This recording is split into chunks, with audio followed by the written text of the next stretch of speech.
Welcome to the very first episode of Let's REI. This is the podcast where we dive deep into real estate investing, one conversation at a time. I'm your host, Jamie Stone, and today I'm thrilled to kick things off with a special guest, Brandon Laney. Brandon lives in Oregon like me, and he's been investing in properties for sober living programs in Missouri for a couple of years now. He's doing this all while balancing a full-time career driving a big rig truck across the country. In this episode, we're going to explore his unique journey, how he got started into real estate, and his impact that he's having on the communities in which he is investing. Let's get into it. Hi, Jamie. What's going on? Oh, not much. I just got off of work not too long ago, and this is my first podcast. Man, You're the inaugural guest. Thank you for having me. Yeah. That's very exciting. Yeah, so I wanted to interview you because you got an interesting story, and you're already doing something in real estate that a lot of people would probably be a little bit scared to do. So if you could tell us a little bit about yourself and what you do for your day job and what your real estate investment focus is. Yeah, I'd love to. Boy, has it been a journey, to say the least. Man, I started out back in 2002. I was just kind of living life, just kind of doing the regular W-2 thing.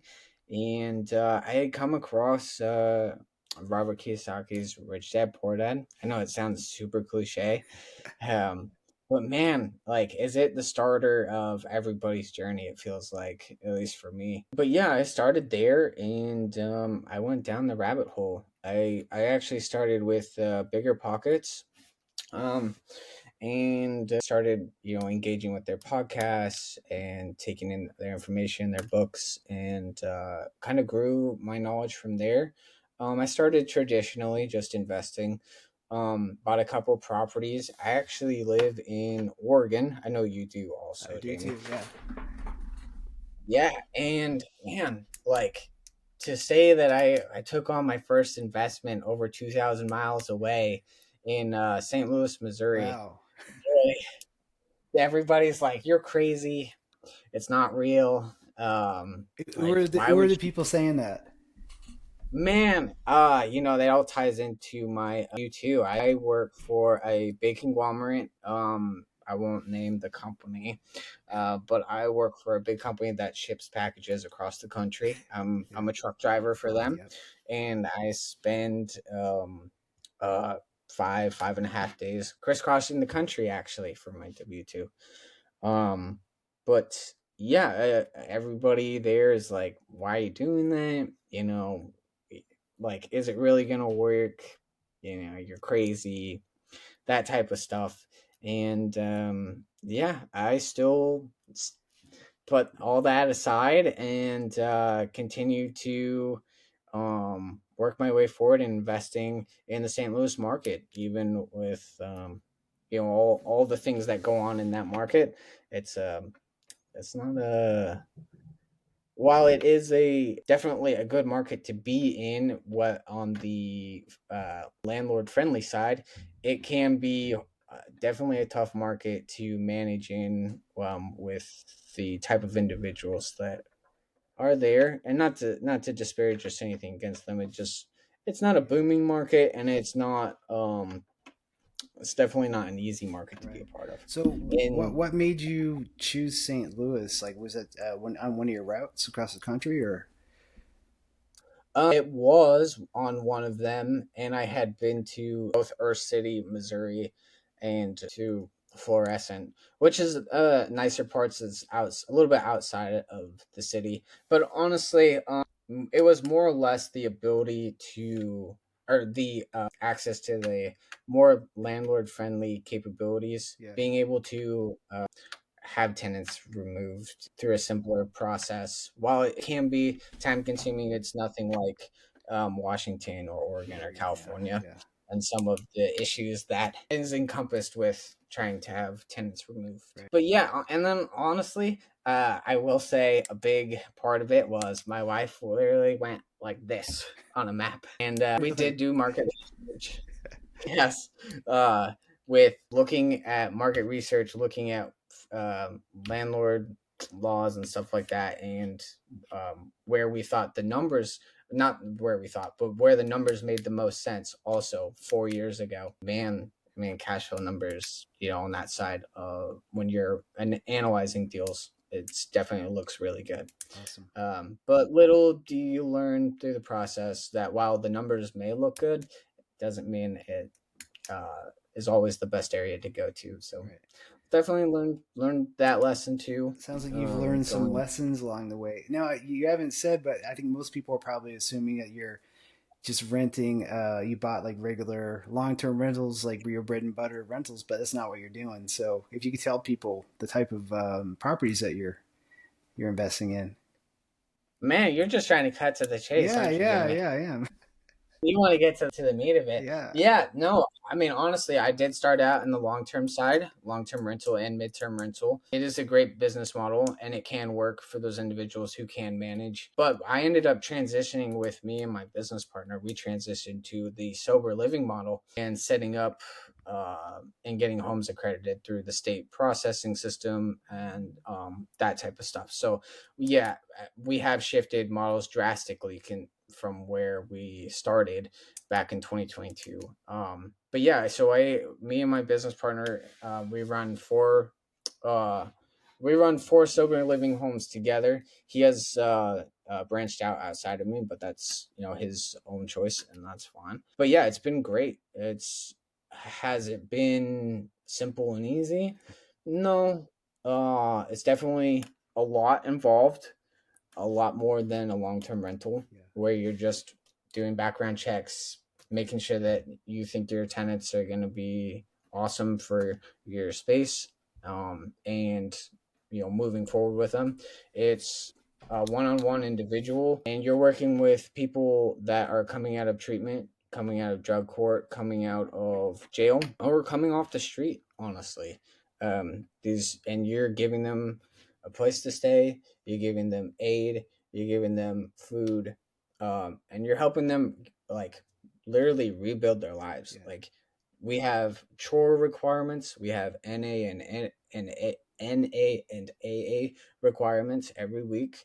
We have a point system to hold people accountable, and we have house managers also Wow. that oversee everything. Yeah, So while it's not as passive as long-term rental, um, it's definitely uh, investing with a purpose, right. giving back to a community that definitely needs the help.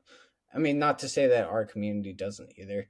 Um, there are some bigger holes to jump through here in our state to accomplish it. Not to say that you can't. Yeah, You can't. Definitely can. But I also already had established uh, people on the ground to work with and to move forward with at a lot faster pace than it would have if I was to start all over again here in Oregon. yeah. But yeah, that's our business model is Wow. sober living, and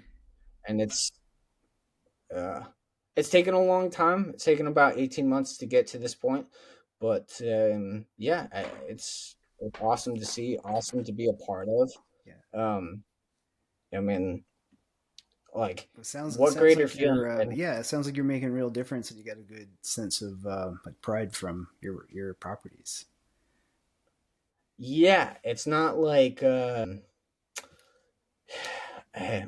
not to disparage against other buy and hold Right. investors, but I mean, being able to give back to the community, being able to house individuals that aren't going to be able to meet the criteria for regular renting that automatically would have been kicked off based off of a background check.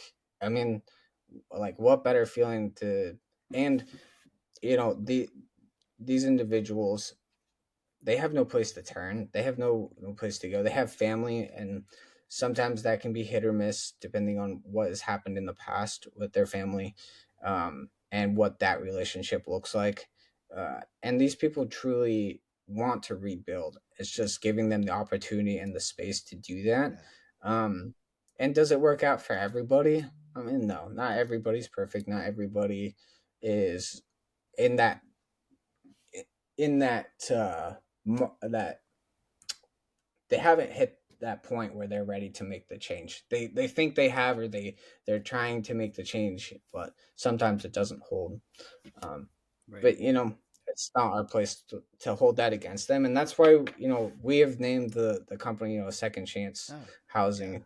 We're trying to give people a second chance at life, a second chance to rebuild and to have that comeback. I mean, everybody loves an underdog story, and making it back to the top, and making the best out of their lives. I mean, Right. Yeah. Second chance. I I think like it's it. I like amazing. it.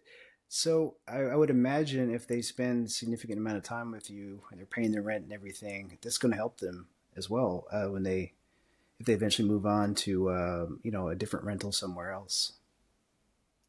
Yeah, that's the whole goal, is to get them back on their feet, get them working again, also reestablishing a new pattern of life. Right. Like, these are the building blocks for what a regular life looks like, not a life led of whatever their past was, Right. whatever that entailed, and rebuilding again, and giving them the building blocks needed to learn and to grow on their own, and make decisions, and whatever that looks like for them, wherever they need to get to feel like, all right, I am ready to take on, and I now have the structure needed to move forward on my own.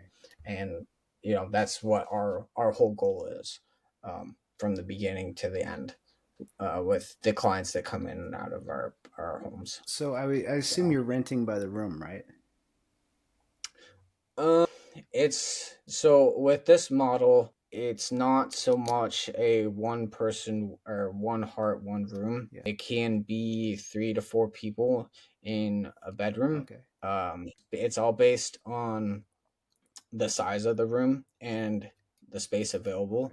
So, there's usually, I would say, probably 3 people to a room, based on size. If it's not big enough, it's 2 people or one person.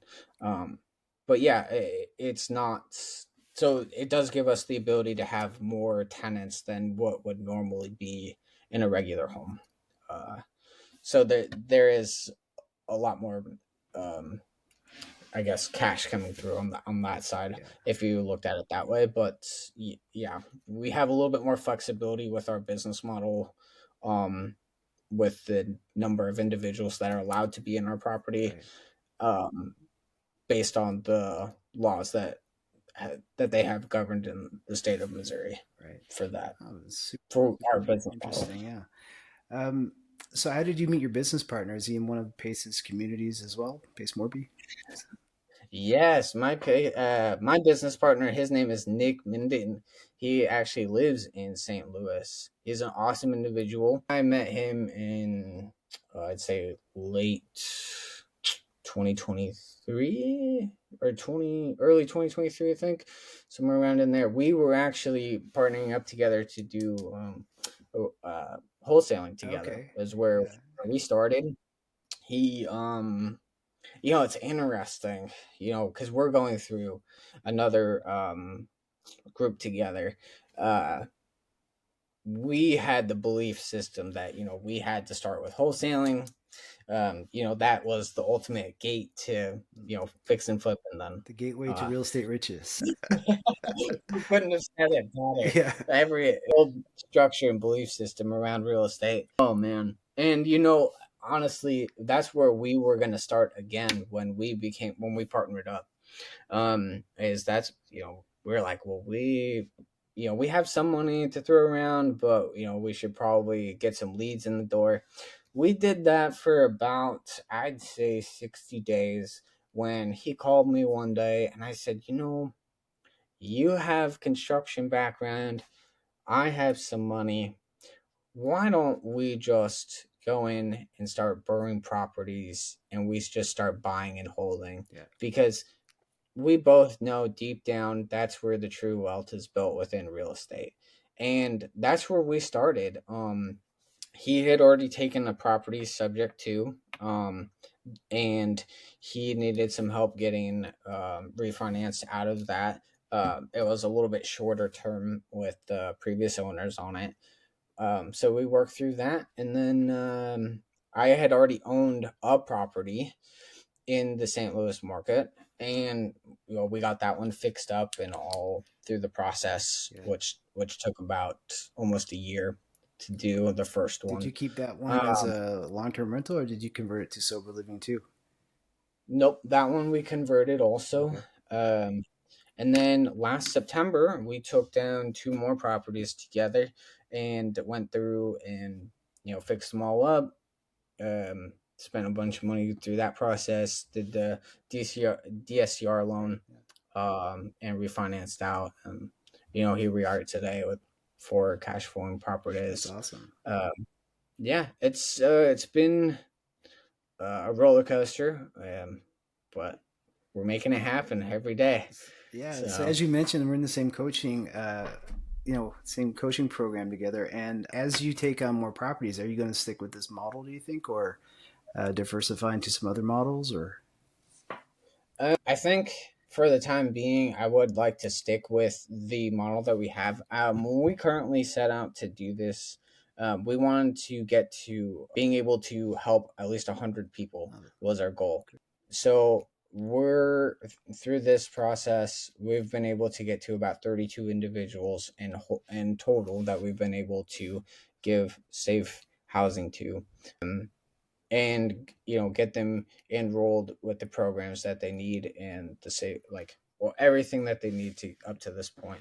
But our goal is to get to 100 and Wow. to continue to move forward. Yeah. I think in the future I would definitely look at diversifying into like a section 8 Yeah. type housing. I'll tell you, anything with a guaranteed paycheck, versus especially when you're just starting to build and or a pad split or a co-living type model, it can be really tough if you don't have the resources needed to come at it with the with my past thinking, it can be really hard to come at this model without having the additional resources for capex and Right. people can't make payments or whatever that may look like. And based on my past thinking, um having gone through what we're going through together, it's definitely shifted my dynamic and my belief around what is capable, like what you're capable of doing, with partnering with the right people. And I think that's one thing that we as individuals, we forget a lot. We think that we have to do all of these things on our own. We think that we're out here like no one wants to help us. No one wants to be a part of this journey with us. And I think that we get on our own way. Like when you start telling people what you're working on, you start communicating with other people that want to help or be a part of the process and see what it looks like. I mean, doors will open as long as you're paying attention. You're Yeah. aware of where you're wanting to go. Doors are going to open for you, and there's so much opportunity. You Yeah. know, Yeah. everywhere you turn, there's opportunity available. You just have to be looking for it. But yeah, I mean, up to this point, I am I'm going to continue to move forward. I am kind of putting, I don't know, this is all relevant as of recent, but I'm putting things kind of on hold a little bit. I'm trying to continue to build more active income to continue to grow, um, so that there's a balance of Right. Right. diversification, between active income and passive income. So I'm definitely we should be closing on this business this Friday that me and my new business partner have been working on for the last couple weeks. Or that might be a little premature, but I'm all What's the excited. business? Yeah, not to distract from No. the real estate side of things, It's all but connected. yeah, I mean, honestly, if you really stop to think about how much they all can feed into one another, Yeah. if you have, I believe if you have both of them combined, you can really, with the abilities through the tax, uh, through taxes, you can really depreciate your income and still have a high net worth Right. and still continue to move forward and achieve all your wildest dreams.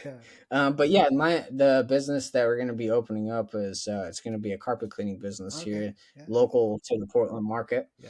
So, and we have plans to expand that business. But yeah, we'll be probably, I would say probably 30 to 60 days. So we're trying to um, give some time for Yeah. some marketing and some growth there. But yeah, Yeah. we'll definitely be moving forward and opening up a local business here too.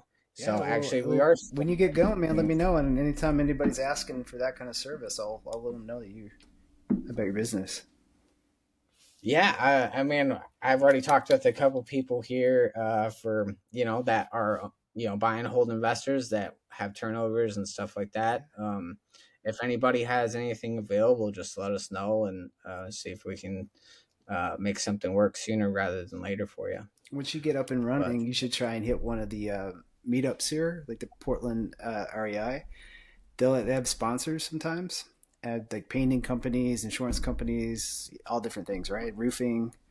If you yeah, all you have to do really is provide the food and talk to Chris who runs it and tell him you want to sponsor like one of the meetups, and at the end you'll have a chance to get up and kind of promote your business. that would be awesome. I know every time you are able to go, I'm like in New Jersey or Iowa or Ohio, and I'm like, man, another week or another month I missed. Yeah, Yeah, that is definitely the thing that hurts uh, my business is not being able to be more present and more vocal right. to people other than through podcasts or through making direct connections with people.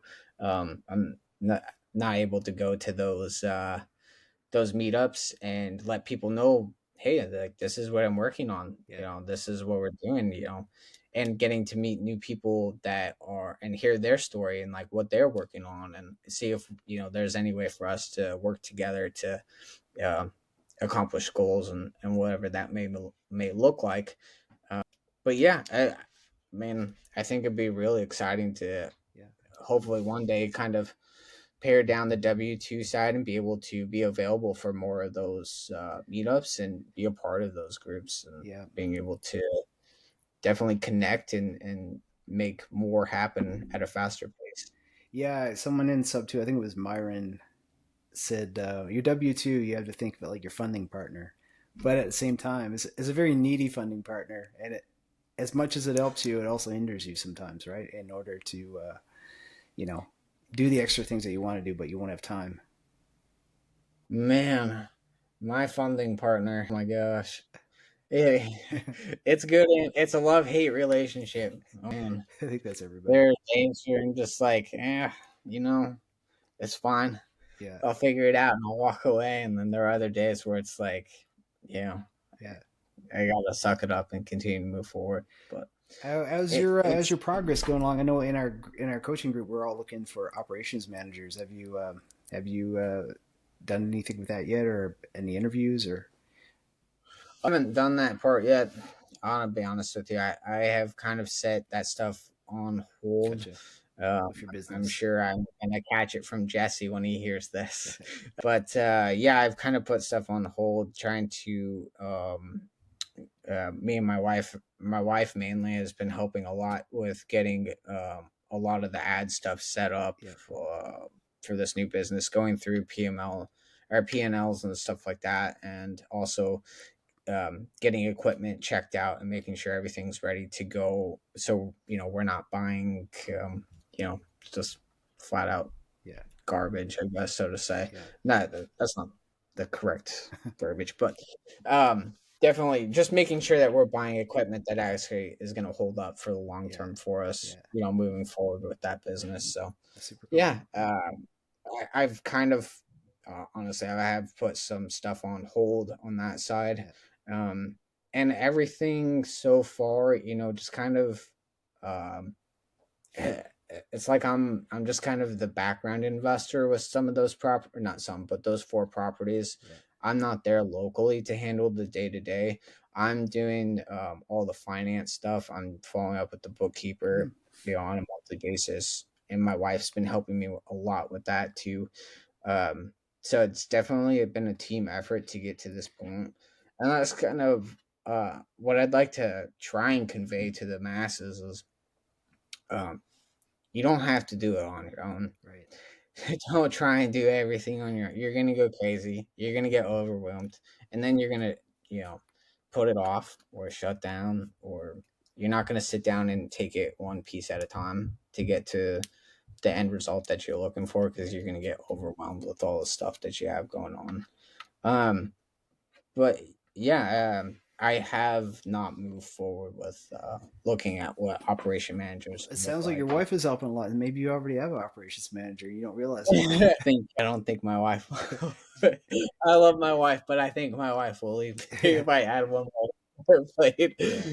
Yeah. To be honest, that would be a lot. We have two young boys. I have a 9-year-old and a 5-year-old, Yeah. and It's busy. I came back probably, was it, maybe it was 7 or 8 weeks ago. I come back and my wife and my boys are like, Mom has something to tell you. She's been holding out. And my wife goes, I got a new job.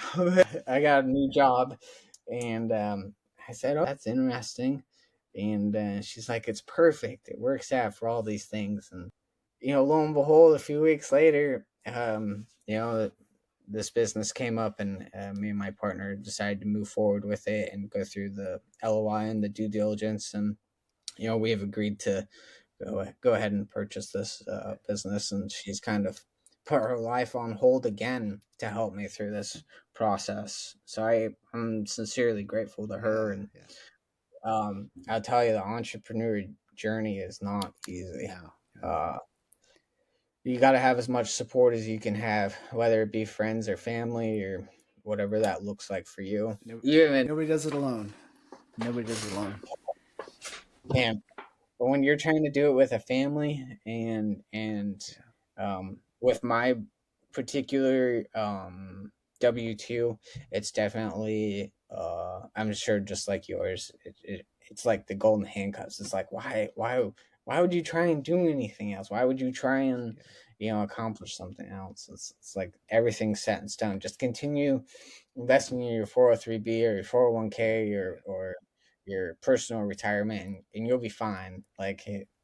Um, but I've always wanted more. I've always wanted to accomplish more. I've always wanted to give back to the community and give back to my family more than I had, Yeah. as a kid. I'm the oldest of 7 kids, and um, one one income can only go so far. There's only so much that can be had or achieved through that, and not to disparage anybody or my parents or anything like that, but I definitely wanted to do more uh, for my family, Right. and also be present.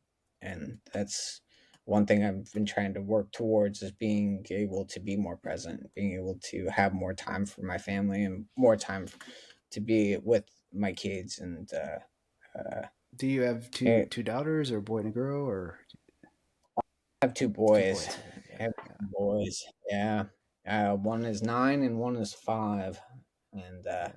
they grow up so They fast. do. My two daughters are, you know, my oldest is turning 16 this year, and my youngest is Oh my turning 12 gosh. this month. So and it's like I just blinked my eyes, and now they're growing. You know, my oldest one is asking about wanting to buy a car and everything. I'm like, oh my god, how did this happen so fast?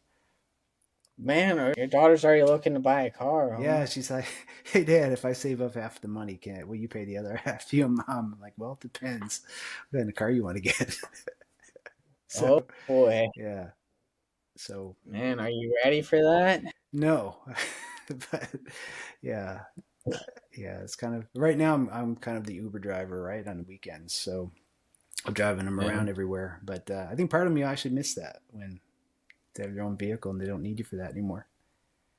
Man, I always find it interesting talking to people that have older kids, like what does it feel like, having teenagers and having that, like, like my kids still want to hang out with me, Yeah, like why I am here, and my wife's like, at some point, they're not gonna want to spend any time with it you. becomes what's what my wife calls it on Sunday, forced family time.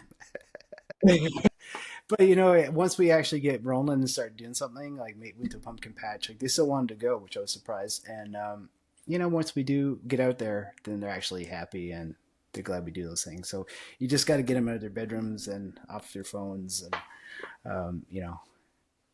See, do that's something what I fun need, together. Jamie. I Yeah, need your words of wisdom. That's what I need. yeah, yeah, I'm I'm ill prepared for teenage years. yeah, I don't know if I'm ready. yeah. So I have two girls, you have two boys, so it's a little bit different, but same in a lot of ways too. Yeah, Yeah, I think it'll be interesting to see how they turn out yeah. and what that's gonna be like. I just find it interesting having those conversations and Well, being able you're to. setting a good example for them. I'd say, like look at what you're doing. You're working your W-2. You have these rentals. You're helping people who wouldn't find housing otherwise. So that's a really good.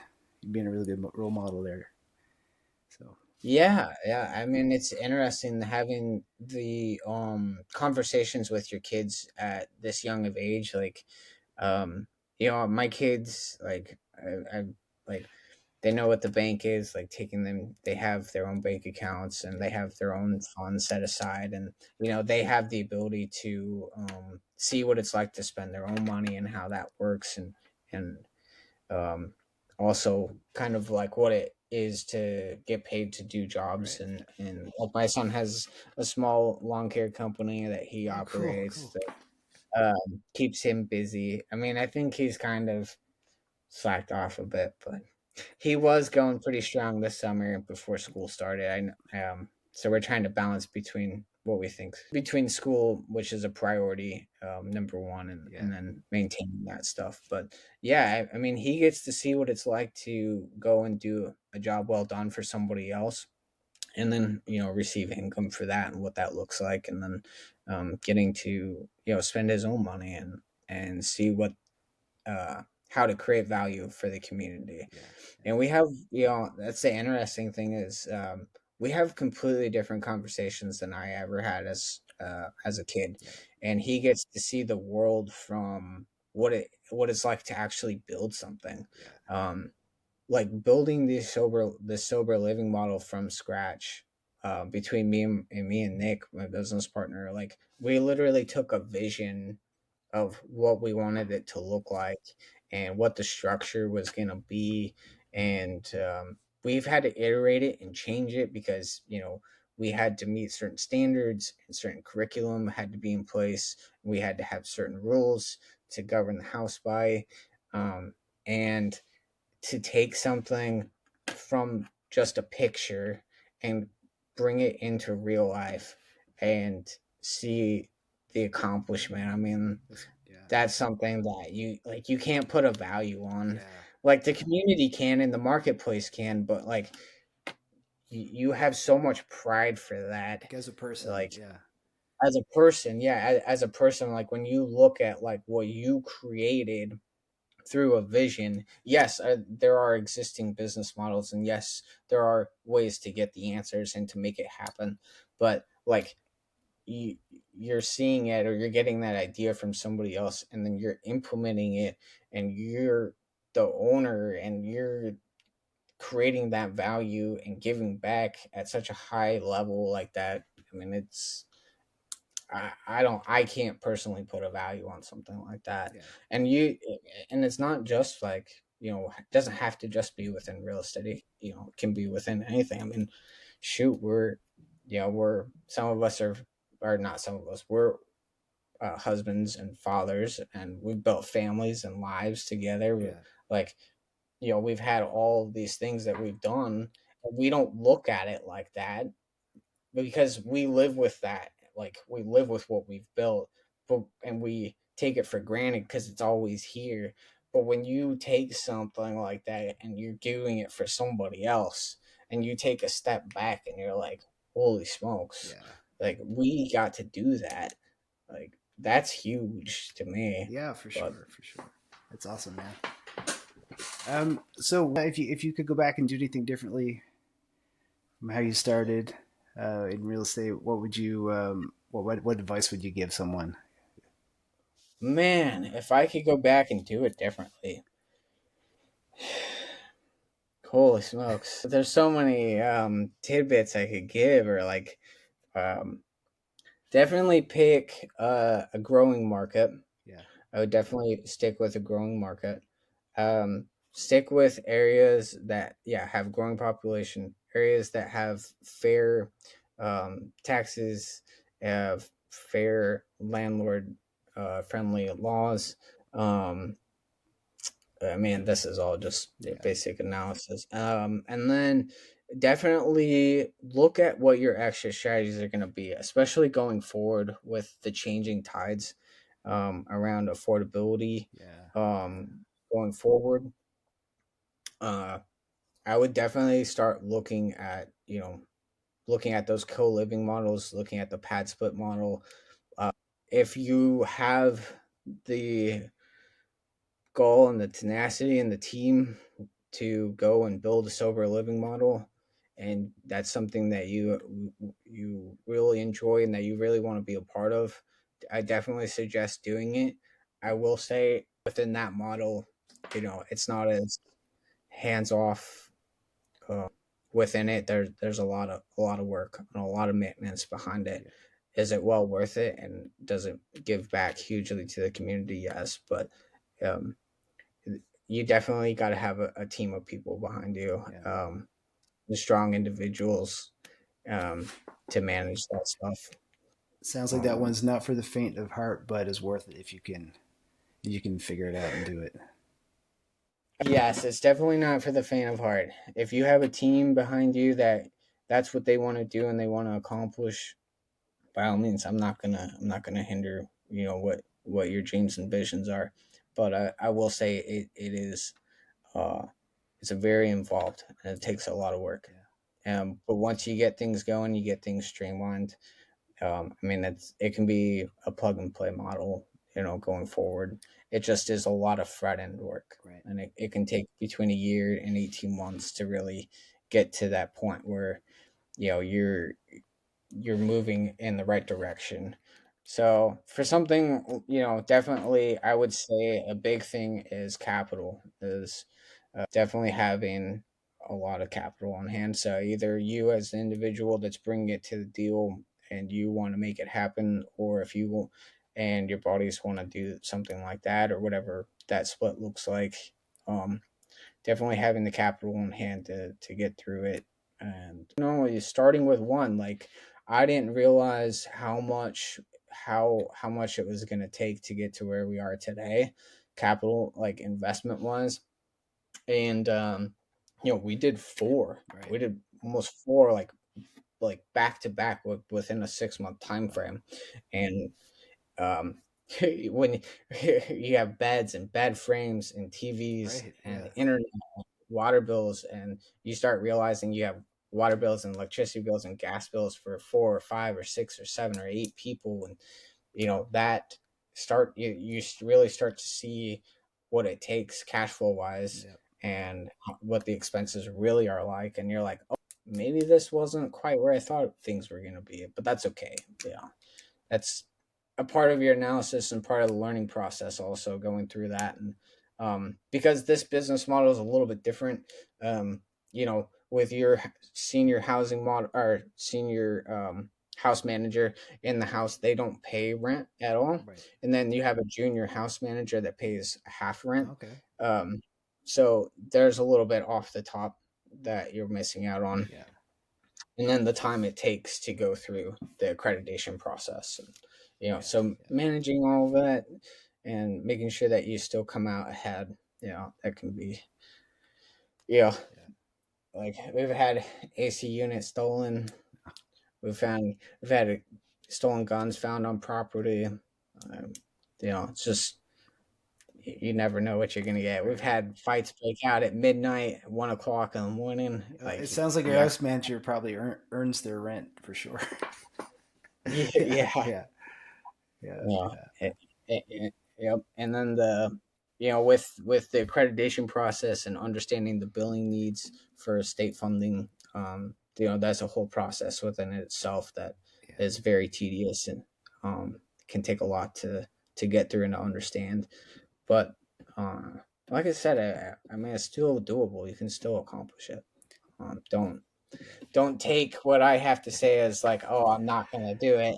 But Well, if I ever come uh, across a house with, a lot of bedrooms, and I think of that as an exit strategy, I'll definitely hit you up for some some insider knowledge.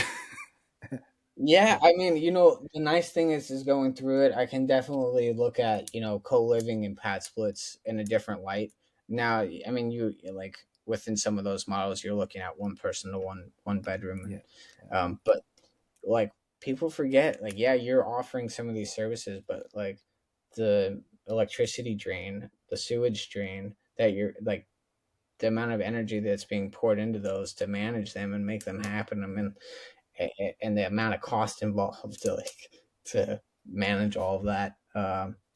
Some of that stuff gets missed, like when you're first starting out, and you get stuff that you don't think about. Yeah. It's definitely stuff that I learned through the process, because it's stuff I was like, oh, the numbers, based on this math, it should be perfect. Like it should be hitting these numbers, cash flow wise, and you realize you're like, oh, that's a lot for one home, and then having multiple refrigerators because people Right. Yeah. have a lot of food, Yeah. and you have more than two or three people in a home. Yeah. I never thought of Um, that. Yeah. You need more than one fridge. yeah, a microwave and Yeah. stuff, like, or you have a structure worked out where they can all share, but sometimes that doesn't work out. But yeah, I mean, it's definitely hit me up if you Yeah. have any questions, or whatever that looks like. Anything in the St. Louis area, I can definitely make And happen. we're local. We should meet up sometime. I Yeah. know.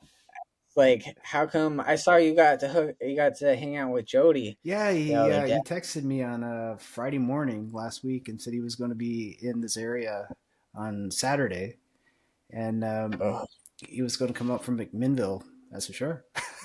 And oh were you no. in town? No, I was I thought my you're at wife the at beach, the right? last minute. Yeah, Yeah. my wife's like, "We're going to the Yeah. beach Yeah. at the last minute." I'm like, "Okay." And then she did ask, and I was like, "I don't have anything going on," and I didn't even think about it. Yeah. But that was, and I try not to impede your schedule because I know you're working during the day, Yeah. and Yeah. uh, you definitely have a lot more because you still have kids that I have to get to cheer and stuff in the Yeah. afternoon, and Yeah. Yeah. um, Yeah. We'll figure it out sometime for sure. Are you in town on the 30th of October? on the 30th of Because October. that's when the next Portland REI meetup is. No, that's a Wednesday. Yeah. You're always working Wednesday. Are you back on the road soon or? Yeah, I'll be leaving tonight. Okay. I'll be leaving. Oh, Yeah, yeah. Tuesday at 23:13. I'll make my way to Denver, Colorado, and then New Jersey, and then Louisville, Kentucky, Oh, and then back to Portland. yep. So All right. Well, I yeah, guess I'll let you go and spend some time with your family before you got to hit out on the road. yeah. I'm sorry to keep you up. No, no, Looks like no. I'm good. I'm good. long. Hopefully, I answered all your questions. If you have anything else, Yeah. Where could people reach you at, Brandon? easiest place is Instagram for sure. Yeah. It's just Brandon underscore Laney, or Brandon Laney underscore 162. Okay. Yep. All Yep. right. Well, thank you so much for taking time out of your day to be on my first podcast. So, Thank you for letting me be your first interviewee. This was exciting. yeah.